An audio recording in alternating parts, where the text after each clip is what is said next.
Hello, welcome to Geeking Out with Shad.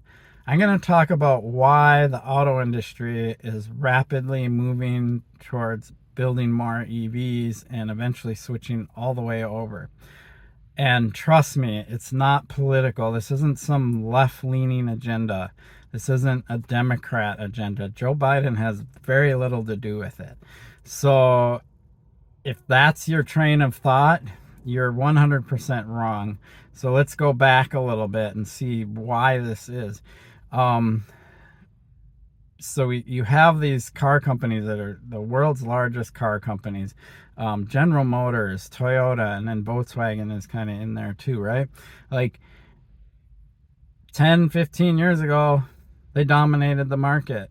And then Tesla comes along. And trust me, the auto industry does not like new car companies coming online and building cars.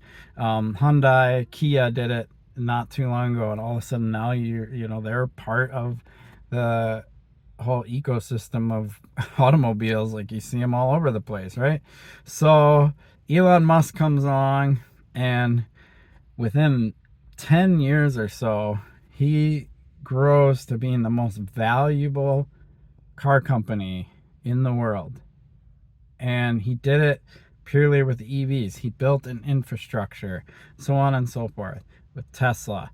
So that makes the auto industry panic. They completely panic because it's like, we're not embracing new technologies. So the reason why the auto industry is rapidly moving towards EVs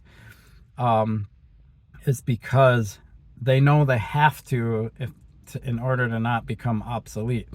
Look at what's happening today. We have Rivian. I can't even count how many car companies there are now, and there's more coming, and there are all these startups just coming from nowhere, embracing this technology and building really good products that the auto industry didn't have to deal with before. And so I think Rivian comes along, makes a really good truck. Yeah, it's not perfect, but it's a really good truck. Super impressive. And, you know, the auto industry is like, whoa, we need to not let us become obsolete. So it's a technology thing. I want to compare it to Steve Jobs when he introduced the iPhone. I remember that happened. I want to say it was around 2007 or something like that. We're all on our flip phones, and I remember my phone had a little camera, and I was like, oh, and you're doing this texting with the keypad and stuff. We just thought that was great, right? And then this guy comes along with the smartphone, the iPhone, absolute game changer. And look what happened. I know some people that are dedicated flip phone fans, so they still exist, but that's very few, right?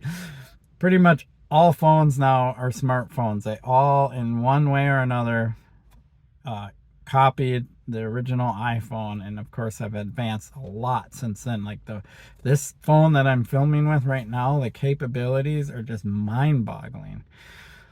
That's what's happening with EVs. So internal combustion engine vehicles, they're kind of at their limit of technology. Sure, there's probably some more little advancements that can happen, but they're really much at their limit. They've had 100 plus years, even more than that now, 150 years almost, of evolution to being what they are today.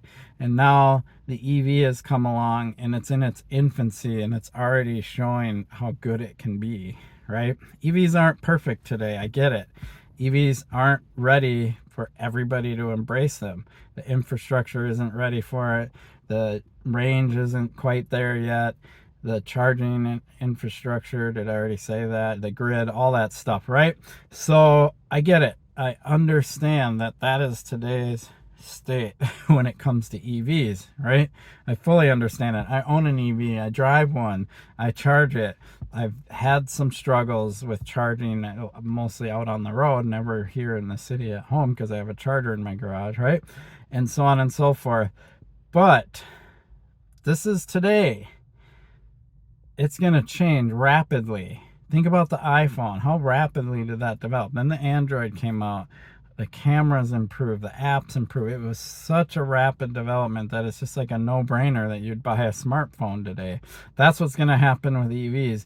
The technology is going to rapidly advance. Think of what Toyota announced with solid state batteries and the higher ranges and the faster charging and all of that stuff. Like, it's going to happen. It's a technology that has a lot of potential, inventions and improvements and so on and so forth. Like a whole, probably another 50 to 100 years of advancement, where the ICE vehicle, it's at its limit. There just really isn't much more they can do. Sure, I understand why people love internal combustion engine vehicles. I think of like the Ford Raptor or Chevrolet Camaros. I used to own one. I loved it, right? Yeah, they're fun, they're cool, all that stuff. I get it. But that doesn't mean that they are the primary technology. We already know that a Rivian will walk all over a Ford Raptor, right?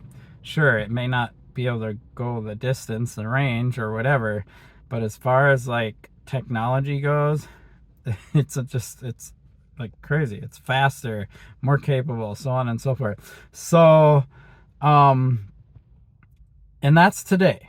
That's the first generation Rivian, right? They're only going to get better. And when solid state battery technology comes out and when the ranges improve and all of that stuff, we're going to reduce the weight of these vehicles. We're going to get double the range. It's just a no-brainer that this is what's going to happen. So the auto industry realizes this. They know this. They're not stupid. So they're going to go in this direction because it's the future. And if they don't go in this direction, they're going to become obsolete. Any auto manufacturer that just banks their buck on purely ICE vehicles and says, nope, we're not doing EVs, we're going to do ICE vehicles, they'll become obsolete. Sure, there'll be the few people, the flip phone people, that will be dead set on, I'm never going to have an EV.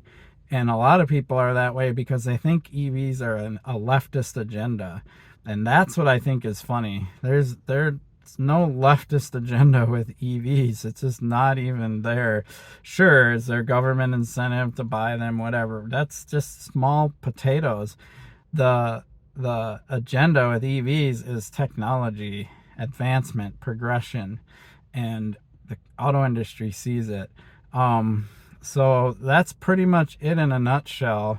So if you're just this, stubborn, staunch anti-EV, I hope that you're holding a flip phone in your hand and not a smartphone, really, because that is how silly it is. I appreciate your support for my channel. Please like and subscribe. Peace.